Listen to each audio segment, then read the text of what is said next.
السلام عليكم ورحمة الله وبركاته.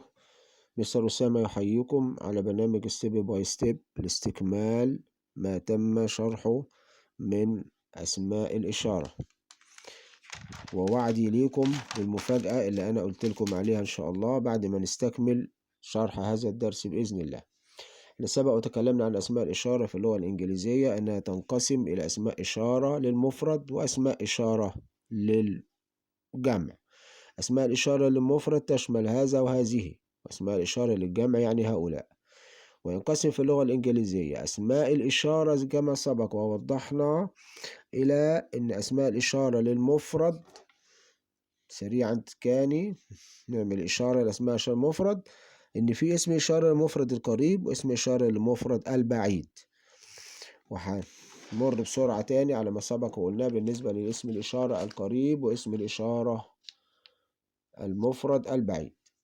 اسم الإشارة للمفرد القريب this is بمعنى هذا أو هذه، ده للمفرد القريب.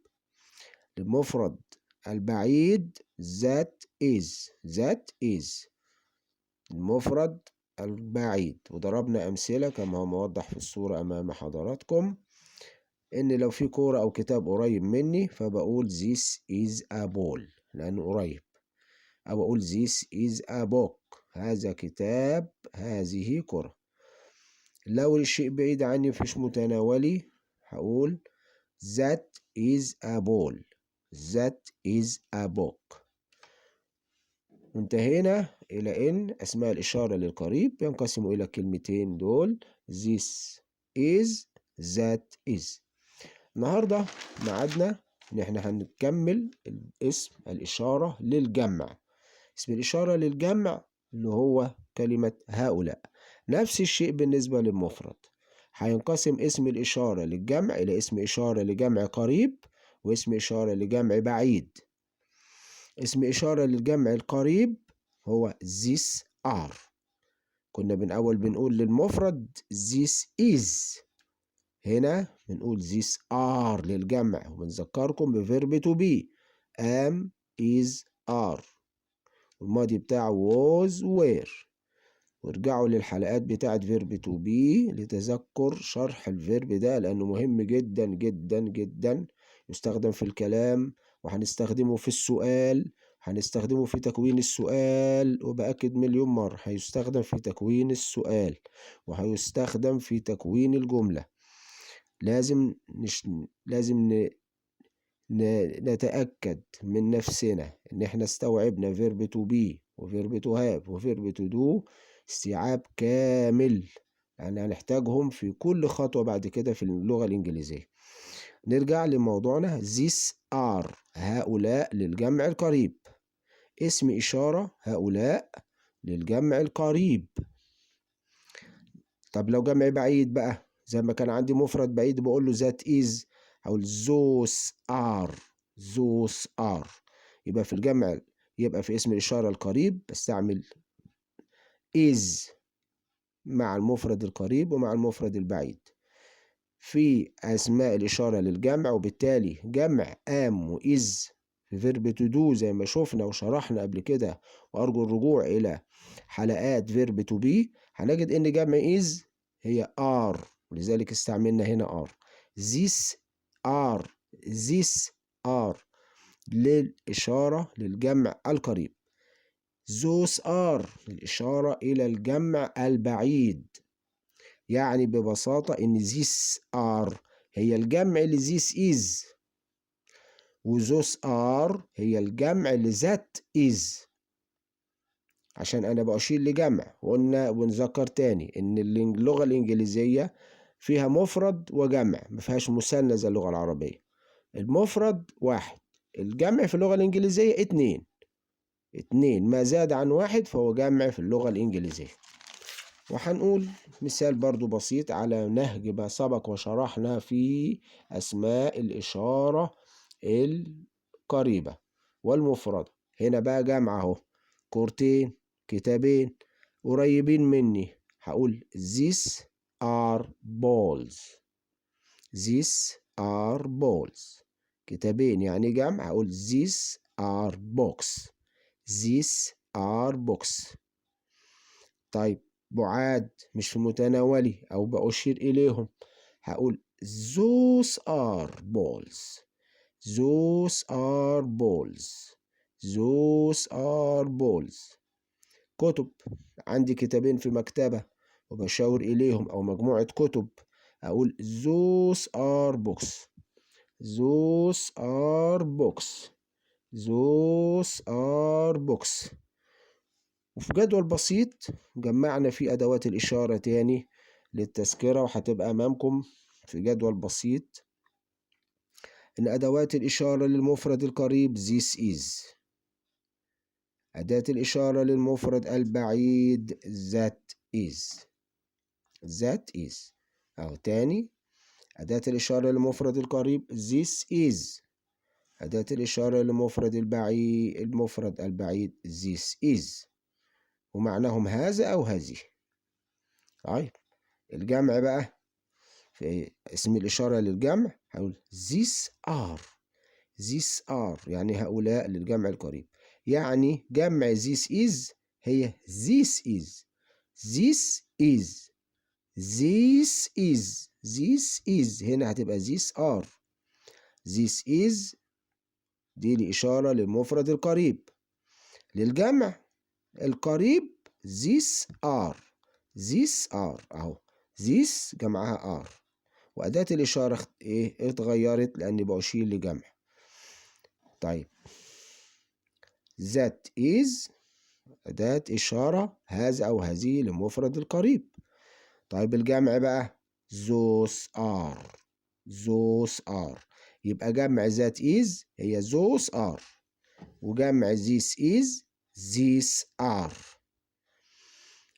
والمفاجأة اللي أنا بوعدكم بيها إن شاء الله بعد ما إحنا دلوقتي كده ختمنا وكملنا موضوع أدوات الإشارة في اللغة الإنجليزية.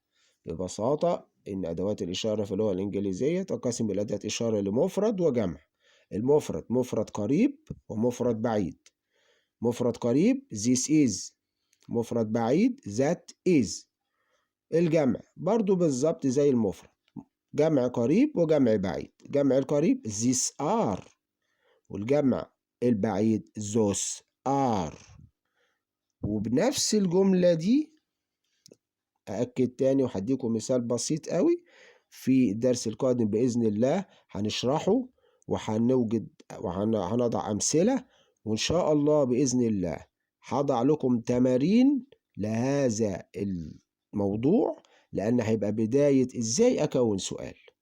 إزاي أكون سؤال ببساطة وبيسر من الأفعال المساعدة. من الأفعال المساعدة، وبؤكد إن الأفعال المساعدة am is are was were have وhas وhad وdo does ودid. والأفعال المساعدة الأخرى اللي هنتكلم عنها بتبقى أداة عندي بستخدمها في تكوين السؤال بمعنى هل. هل هذا كتاب؟ أما مثلا عايز أقول هذه كرة، هل هذه كور؟ أقول إيه are this. are تيجي هنا are these balls، هل هذه كور؟ لو هي كور صح مظبوطة هقول yes it هقول yes these are، أو أقول yes these are balls. أرجع تاني الجملة زي ما كانت. طيب البعيد هقول برضو بجمل هنشرحها إن شاء الله وهنكتبها وهندي عليها تمارين بإذن الله. هقول إيه؟ أجيب الفعل المساعد بره، يبقى are those balls. هل هذه كور؟ لو الإجابة صحيحة هقول yes those are balls. وفي إجابة مختصرة برضو هنبقى نقول عليها تاني برضو إن شاء الله. هنقول إجابة مختصرة، أقول yes they are، أو أقول yes، أو لو عايز أقول لأ أقول no they aren't. وهنقولها لأن الإشارة it جمعها they في الضمائر، فمحتاجة شرح منفصل، شرح لوحده عشان يبين ازاي اكون السؤال. انا بديكم مثال بسيط، ان هجيب اداة الفعل المساعد تبقى قبل ايه؟ قبل is، تبقى is this، اقول are these واكون الجملة. هنا في المفرد اقول is that، في الجمع البعيد اقول are those، are those. وهنوضح بأمثلة إن شاء الله مكتوبة ومحلولة. وإن شاء الله هحاول إن أنا أكتب لكم بعض التمارين، أكتبها وتمرنوا عليها وحاولوا إن أنتوا تحلوها.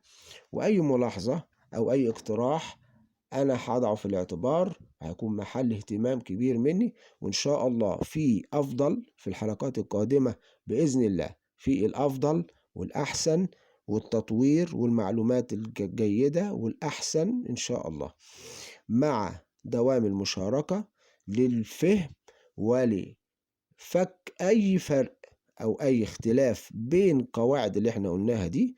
أرجو المشاركة حتى يسهل عليكم فهم الفرق والاختلاف بين أي قاعدة في اللغة الإنجليزية. والسلام عليكم ورحمة الله وبركاته. إلى حلقة قادمة بإذن الله لاستكمال أدوات الإشارة في كيفية السؤال بها والإجابة عنها، حتى يكون مدخل بعد كده إن شاء الله في تكوين السؤال في اللغة الإنجليزية بصفة عامة. والسلام عليكم ورحمة الله وبركاته، وشكرا لكم على حسن استماعكم ومشاهدتكم، راجيا منكم المشاهدة واستمرار المشاركة حتى أتمكن بإذن الله من استكمال هذا العمل ابتغاء وجه الله وتسهيلا عليكم في اللغة الإنجليزية. السلام عليكم ورحمة الله وبركاته.